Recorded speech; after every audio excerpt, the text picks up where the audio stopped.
Welcome to the Sleep Charming podcast, the podcast where I help you drift off for a good night's sleep or simply take a moment to relax. If you're enjoying the podcast, please leave a review or a rating. So sit back, take a deep breath, and let me read you an old story. After the excitement of his discovery had worn off, Mel began to cautiously test its potential. He carefully directed his thoughts at Jenkins and caused an instant reaction. For a brief moment, he felt a resilient pressure as if something were pressing against his own brain. He instinctively pushed back harder and heard Jenkins yell as the opposing pressure collapsed. The assistant was leaning against a work table, a dazed look on his face. "What happened?" Mel asked. "I don't know," said the other, pressing a hand to the side of his head. "It felt as if something had hit me in the head. Now it aches a little. Guess I'll have to do something about this cold." He left, still holding a hand to his head. It was obvious that his newly discovered power could be dangerous, so Mel proceeded with his experimenting more slowly. Jenkins was still his only guinea pig, and he learned to gauge just when the assistant's resistance was about to collapse and reduce the intensity of his own probing accordingly. He was disappointed to discover that either it was impossible to read another's mind or that he hadn't discovered the method. However, he could roughly direct the other's actions. Jenkins had been becoming increasingly nervous, so Mel became even more subtle in his experimenting. He'd wait until the assistant was idle, and then either make him cross his legs or put one or the other of his hands up to scratch his head. He finally became so smooth and accurate in his control that it lost most of its interest as a means of recreation. He began to extend his range. Wood and concrete offered no impedance at all. Metal, with the exception of aluminium, cut the intensity roughly about half. Jenkins was in Mel's room when he first probed Neil's brain. His partner's mental resistance was much higher, and he pressed slowly but methodically so that the breakthrough would be controlled. To his surprise, he found that Neil's brain was much easier to control than that of Jenkins had been. It was about this time that he found he was beginning to master the sharing of his host's eyesight. While he might not be able to read another's mind, it would be a big help to know what someone else was doing or what he was looking at. He tried searching outside the building, but found nothing, other than an occasional small spot of resistance that would probably indicate a small animal. That wasn't surprising, since the lab was hidden in caves in a secluded canyon that had no attraction to the casual wanderer. His next concentration was on the animals he encountered ever so often. His first few attempts resulted in sudden and complete collapse of resistance, and he sadly concluded that his control had been too powerful and resulted in their death. He tried more carefully and was overjoyed when he established contact with their visual senses. The sensation was almost as overpowering as if he had suddenly gained eyesight of his own. For the first time in months, he reveled in seeing the country around the outside of the lab, and never before had he thought it was so beautiful. Once, while in control of a rabbit's mind, he saw an eagle flying overhead.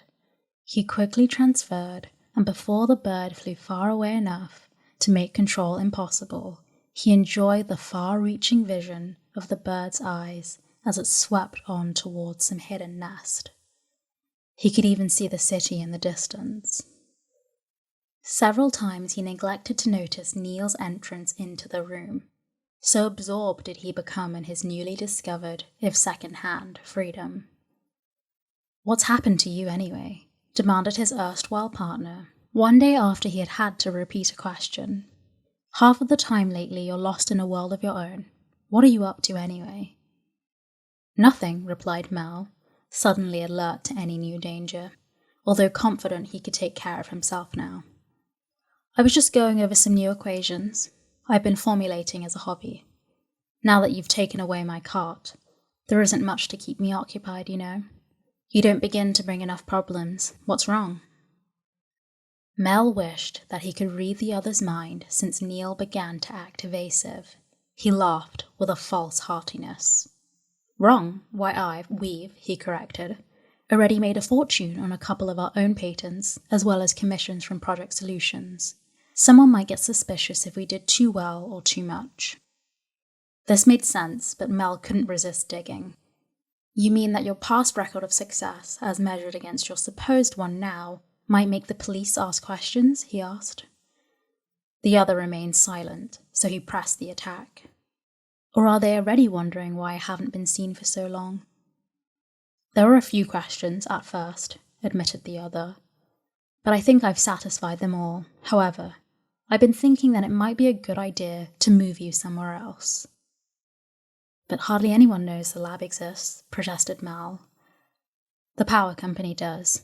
Even if the meters are way down the road, we should have planned our own generators from the first. Then there's the deed recorder. This land is in both our names, It'd still be a tremendous project, pointed out Mel. You couldn't begin to keep the new location secret because you'd need help in moving me. One little slip and it'd all be over. There was an upward curl to the other's lips that Mel didn't like. Oh, we'd have to be careful, he admitted. Luckily the time delay won't hurt anyone. There's so much money rolling in. He hesitated for a moment, as if in thought, then concluded, in fact, there's no project on now unless you have a private one of your own. It might be a good idea to plan on the move right away. I still don't like the idea, stated Mel, flatly. I'd like to think it over for a couple days. Think it over all you want, said Neil with a grin. He walked to the calculator and patted it near the jolter. Only don't forget that I don't have to ask you. He waited almost hopefully, but Mel said nothing, content with the feeling of power and knowledge that, so long as he was prepared, the other could do nothing immediate to harm him. The time had come for action, however. Mel kept mental contact with his partner after he had left. Neil went directly to the office and unlocked the center drawer of his desk. He then began pulling out papers and scanning them rapidly, placing some back and keeping others out. Mel gasped to himself when he saw the bank statement and the amount of money deposited under the name of the partnership. That in Neil's personal account was large, but it was perfectly obvious, according to dates Mel could see through the other's eyes, that the transfer of funds had not been underway for long. As it now stood, they were both practically millionaires, but he knew Neil wouldn't be satisfied. Watching through the other's eyes, Mel had his vision switch from the desk to the door. He saw that Jenkins had just entered, mouth moving. He thought he could read his lips just enough to make out his own name. Jenkins appeared to stop and listen to Neil. Then his facial expression changed as his lips protested over something. Mel's vision then switched to another desk drawer that had been opened, and he saw his missing revolver nesting in it. Neil withdrew it and pointed it at Jenkins. The assistant stepped back, hands up as if to ward off a blow. Then a placating, if anxious, smile spread over his face, and his mouth worked rapidly, too much so for Mel to read any words. Whatever had been said, it appeared to satisfy Neil, since he lowered the revolver. Mel broke contact and came to his own room and stationary video scanners that served as his eyes. Jenkins came in, and his manner made it plain to Mel that he was laboring under an intense pressure. He began puttering around the work table, gradually making his way closer to the tank housing Mel's brain. "Jenkins," said Mel, purposely extra loud. The assistant jumped nervously, dropping a piece of metal he had picked up. "Yes?" he almost quavered. "Have you ever thought how it would be to be condemned to a life like mine?" "No, not especially. Why should I?" "You helped put me here, I was only following orders. I know how Neil can force a person to do something. But you could help me, How's that? Suspiciously. I'm not going to tell anyone, if that's what you're driving at. No, I'm not trying to get you to do that. All I want is the fuse replaced in my cart. Then it would feel as if I were moving around and break up the monotony. This is worse than any solitary cell in prison could ever be. No, refused the assistant flatly. It wouldn't do you any good anyway. He stopped, hand going to his mouth as if he had said something he wasn't supposed to. How's that, Jenkins? Reminded Mel as gently as he could.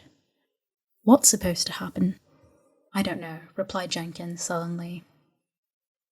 Put a fuse back in the cart, directed Mel. At the same time, he applied pressure, almost to the breaking point, against the other's mind.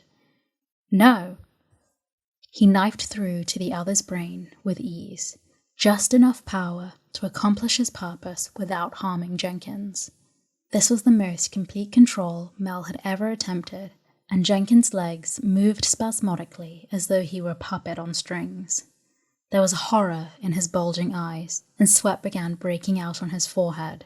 Relentlessly, he was forced towards the cart, until at last it had been reached. Jenkins, said Mel, as low as he could, can you hear me?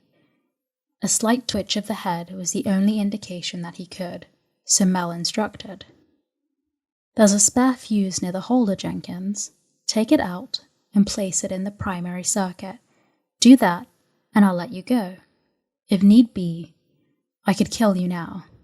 The fuse, Jenkins.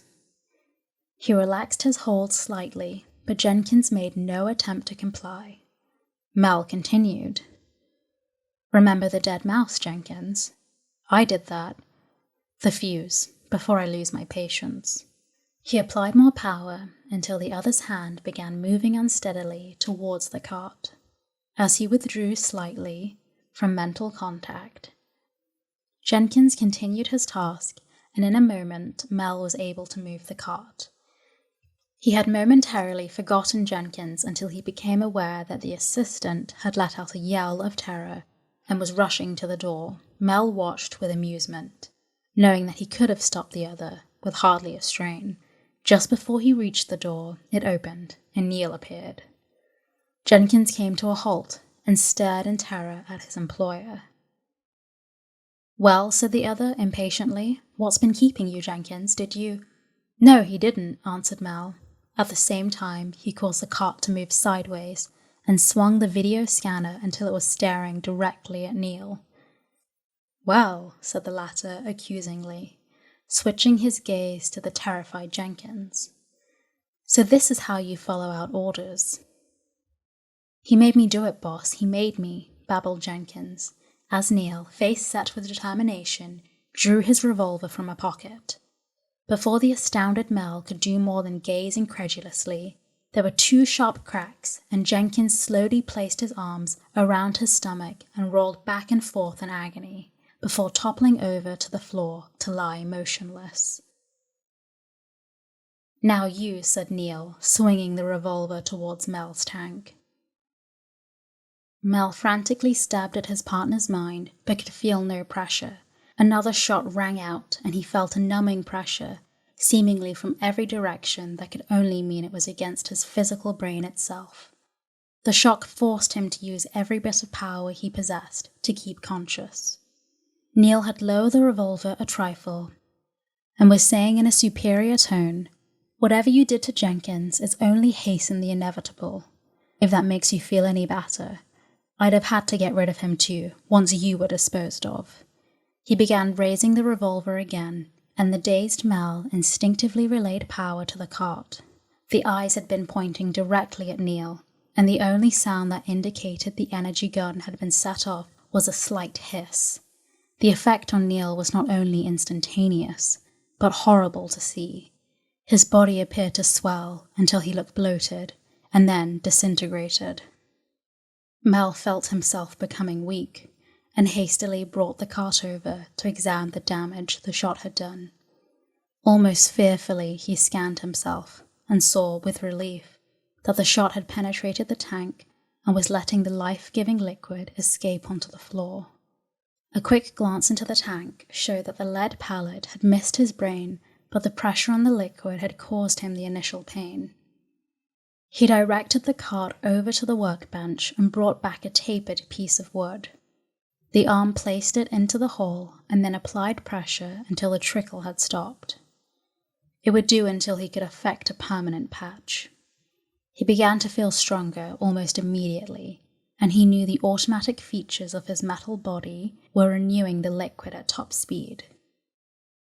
Using the cart, he first checked the supply of chemicals, fed as needed into the tank, and saw that there was a sufficient quantity to last him for at least a month.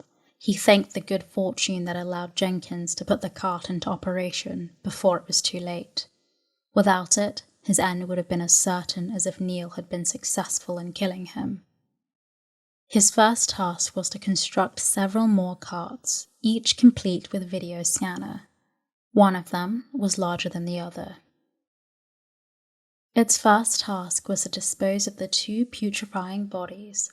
Working almost 24 hours a day, he hooked an intercommunication system to every room of the underground lab and directly into his system. Even the telephone was connected to it, so that if necessary, he could answer it or make a call. The day finally arrived when there was no more he could do. The entire lab was almost like a steel and concrete body. So thoroughly had its every function been integrated as part of his brain. The decision he had almost been frantically avoiding could no longer be put aside. He had almost a week in which to decide. It would be simple to call the police and in turn let them notify the various scientists as to his position. He dreaded the thought of the circus that the lab would become. Erstwhile friends would troop in to look at him with morbid curiosity. And then when his potential became known, tasks would be assigned.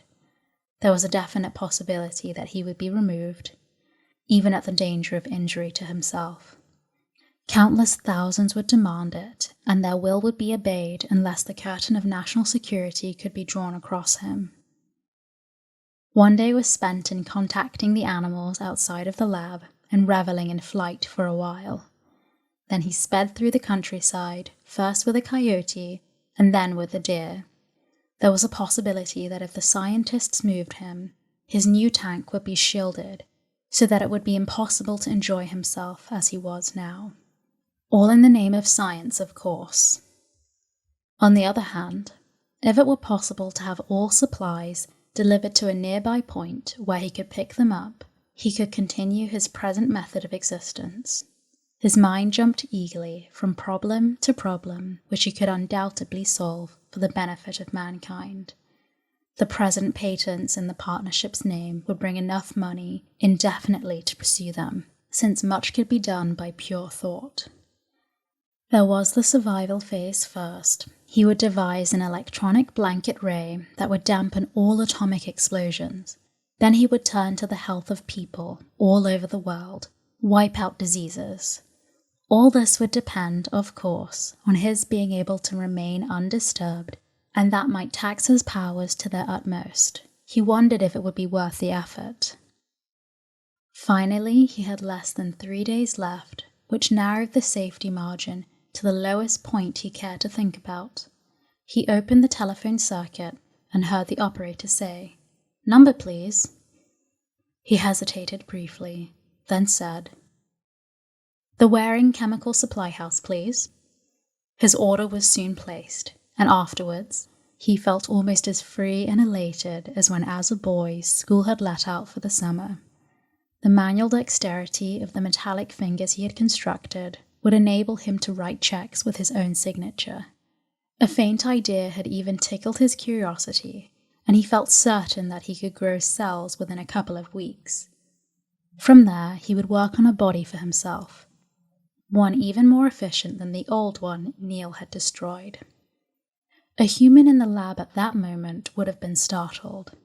As near possible as it was for any wheeled vehicle to do so, he had several carts almost doing a jig in the main office.